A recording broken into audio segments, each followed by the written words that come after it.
When we made our new McDonald's Spicy Chicken McNuggets, you were praise hands emoji. Then we ran out, and you were screaming tears emoji. Now they're back, so you can be grinning face with sweat emoji. Order ahead on the McDonald's app.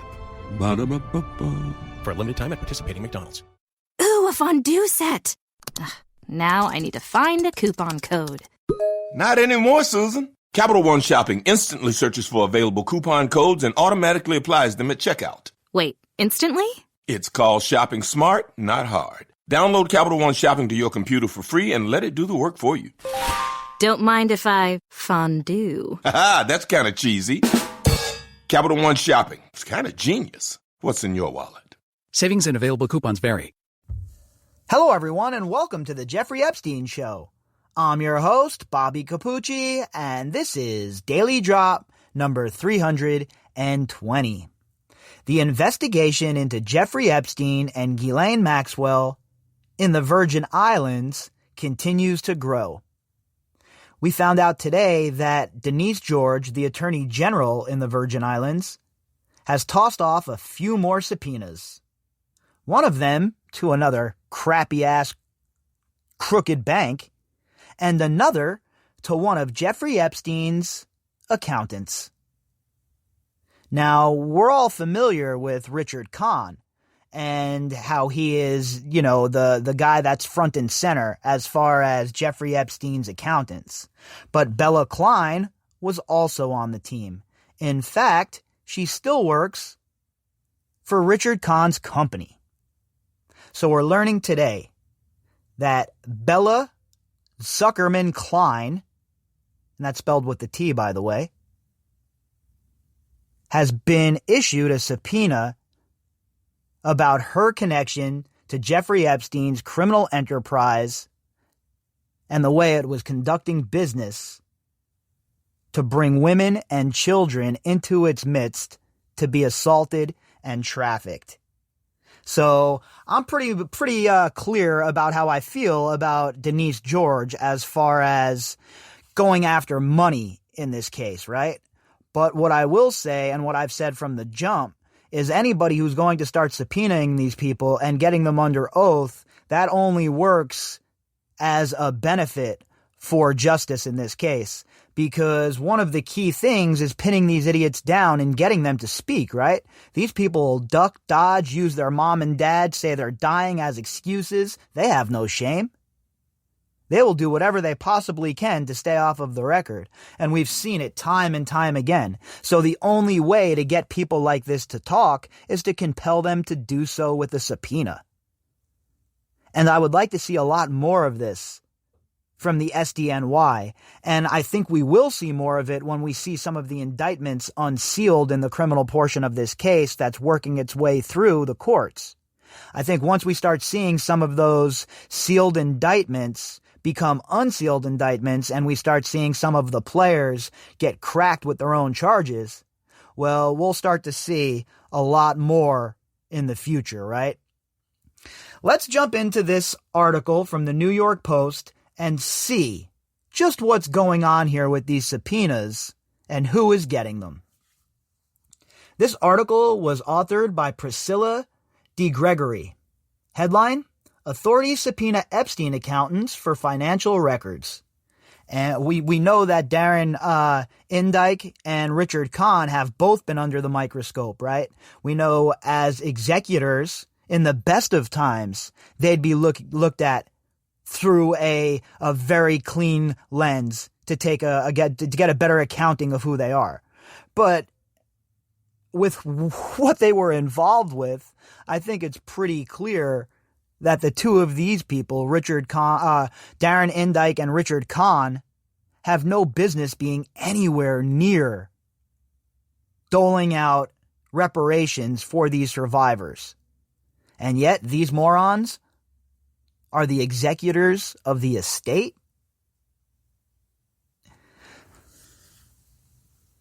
One of Jeffrey Epstein's accountants has been subpoenaed by authorities in the U.S. Virgin Islands seeking records on payments made to women connected to the dead financier, pedophile, according to court papers made public Monday. So we see that they're hard at work in the Virgin Islands still, right? Denise George is still firing off subpoenas. She's going hard in the paint. It seems like every time we turn around, every couple of weeks, her investigation is growing. Her investigation is blooming, and other people are being pulled in. And I am all for it, right? All of these scumbags need to have their masks pulled off. We all need to get a good view of who they are. And Denise George, as much as I'm against the whole money grab she's up to, I think that she is going in the right direction here as far as compelling these people to speak. Because like I was just saying, there's no way they're going to come forward on their own. You really think Bella Tsukerman Klein is going to come forward and speak about what she knows about how these girls were trafficked, how she was involved, how she was hiding money, how she was, helping Epstein launder money? Of course she's not going to come forward and speak to the authorities on her own. So she has to be compelled to do so. And this is the first step, shooting off the subpoena. Bella Klein has been roped into the U.S. Virgin Islands Attorney General's case against the convicted pedophile's estate for allegedly running a decades-long sex trafficking scheme from his Caribbean island, the filing shows. Well, I wouldn't exactly say it was from his Caribbean island, right? It was one of many locations. And I know a lot of people like to focus on the island because of, how salacious it is and how it has been a big part of the legacy media's coverage. But we have to remember, all of his homes were used for abuse, right? The island, Zorro Ranch, New York, Paris, the cabin in the woods, for God's sakes, everywhere it seems. So I don't like to say that he was running it, per se, from the island. The island was a big part of it, a huge draw to get some of these people wrapped up into the blackmail scheme. And it was certainly a place that needed to be looked at. But I wouldn't say it was the base of his operations. Klein was identified in a previous Daily Beast report as one of Epstein's accountants. If you haven't read that article yet, I'm not too sure if I've read it here on the podcast. I probably should get around to it. It's a pretty in-depth article by Kate Bricklet over at Daily Beast that goes into a little bit about, the accountants, etc., etc. So I'm going to try and fit that into the rotation here. And if we have a slow day in the next couple of days as far as new news goes, perhaps we'll revisit that and add some more context to all of this. The AG's office is seeking records from 1998 to the present related to payments, reimbursements, or receipts from or of any females associated with Jeffrey Epstein, made from entities including a handful of Epstein's foundations and trusts, the subpoena says. Damn, that's a pretty long-reaching subpoena, right?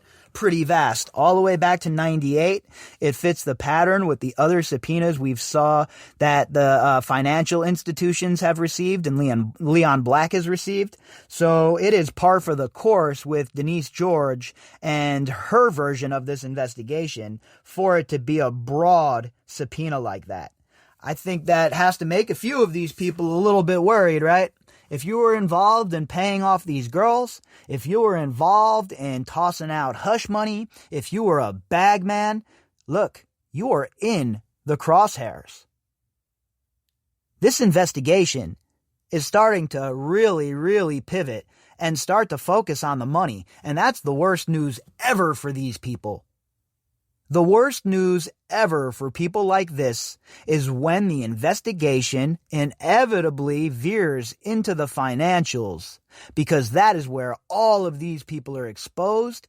And if we want to score here, if we want to push this ball over the goal line and punch this son of a bitch in, we're going to have to really dig into these financials, because there's no way for them to wiggle their way out of that, folks. The subpoena is also seeking documents related to American Express cards funded by Epstein or his agents on behalf of the same women, and any application for a work permit, visa, citizenship, or other travel or immigration status for any female associated with Jeffrey Epstein. It's about time somebody dug into that portion of this shit too, right? How many of these girls came over here undocumented on 90-day work visas or whatever, or 6-month work visas or whatever it is, however it works? How many of them came over and then overstayed their visas and then were beholden to these scumbags because now they were illegal and that was being held over their head along with everything else? So yeah, I think that this is another great strategy for Denise George. And if I had the power of subpoena, forget it. There'd be subpoenas dropped on everybody, believe it. In addition, the AG wants Klein to turn over documents and communications relating to arranging for cash for Jeffrey Epstein and for transfers made to Eva Anderson Dubin, a former Miss Sweden and Epstein's alleged one-time live-in girlfriend, and her hedge fund billionaire husband, Glenn Dubin. There you go, folks. Another Glenn Dubin mention, huh? This dude is so deep into this shit. I've been on Glenn Dubin for how long now? How long have I been yelling from the mountaintops about Glenn Dubin and his involvement? I've been laser-like focused on these people that have been mentioned in the court documents. And that is the way I have conducted this podcast, right? We have stayed right on that course, and we have been locked in laser-like. We don't need anybody telling us stay on target like Luke Skywalker around these parts, folks. We are dug in, 100% deep into this rabbit hole, exploring the many warrens that it holds. And the Dubins, folks, I'm telling you right now, they are deeply involved in this. Eva Dubin and Glenn Dubin were very close to Jeffrey Epstein. So close, remember, that he was invited to Thanksgiving right after he served his jail sentence, if you want to call it that. And their daughter called him Uncle Jeffy, as well as him having a trust set up for their daughter. So don't tell me they weren't close. Don't tell me that Glenn Dubin and Eva Dubin shouldn't be subpoenaed. They should be. They have knowledge of what occurred, and let's not forget the credible accusation being laid at Mr. Glenn Dubin's feet about the abuse Virginia Roberts suffered at his hands while she was being trafficked by Epstein. The office is seeking a slew of other financial records relating to Epstein and his companies and trusts. Klein, a Brooklyn resident, has a month to respond to the September 30th subpoena from when she is served, though it was unclear if and when she was served. So they really didn't get into those deets, right? Was she served? Wasn't she served yet? The fact of the matter is, it's imminent if she hasn't gotten it yet. And all of these other companies and trusts and all of that shit that they're talking about, that's why I've been talking about the FinCEN files, right? To tie it all together in a nice little bow. If you understand the money laundering aspect of this, and you understand why money laundering is such a crucial component of a sex trafficking ring like this, then you will understand why someone like Bella Klein is an important piece here. Follow the money. And when you do that, you will end up in a dirty accountant's office before you end up in some sick politician's office. The AG's office also issued a separate subpoena to French bank BNP Paribas for records on a specific bank account and any others it has for Epstein and his entities.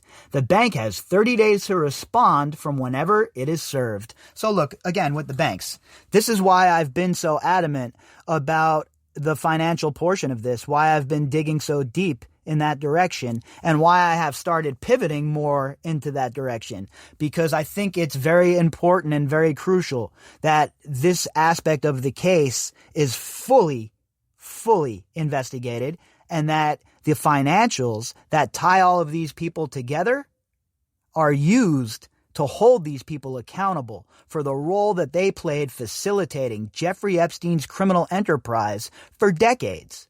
Because if we don't use the financials, if these financials are not used to tie these people together, they're going to walk, folks. I'm telling you right now, they're going to walk.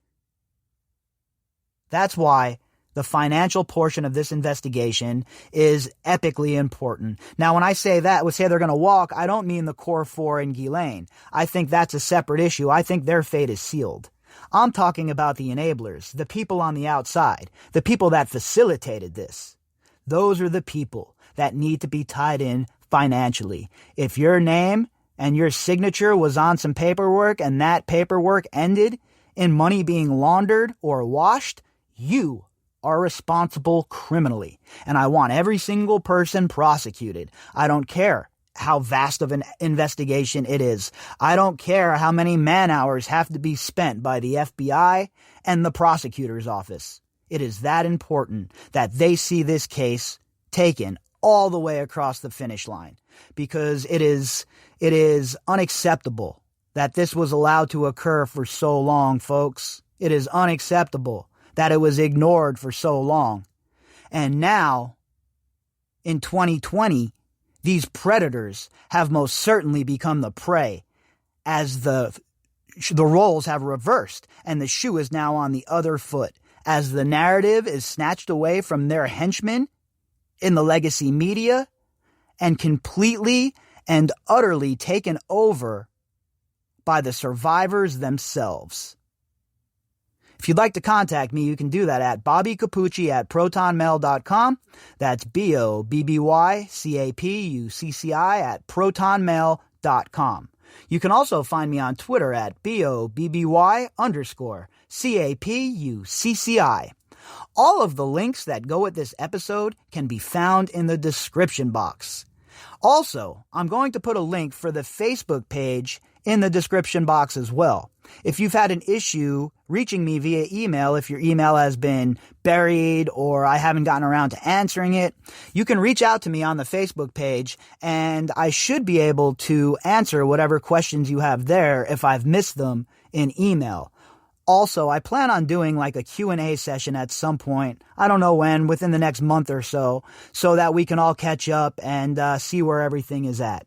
So, here we are for today, folks. I will be back tomorrow, and we will pick all of this right back up and continue our long, deep dive into Jeffrey Epstein and his buddies. Ooh, a fondue set! Ugh, now I need to find a coupon code. Not anymore, Susan. Capital One Shopping instantly searches for available coupon codes and automatically applies them at checkout. Wait, instantly? It's called shopping smart, not hard. Download Capital One Shopping to your computer for free and let it do the work for you. Don't mind if I fondue. Haha, that's kind of cheesy. Capital One Shopping. It's kind of genius. What's in your wallet? Savings and available coupons vary.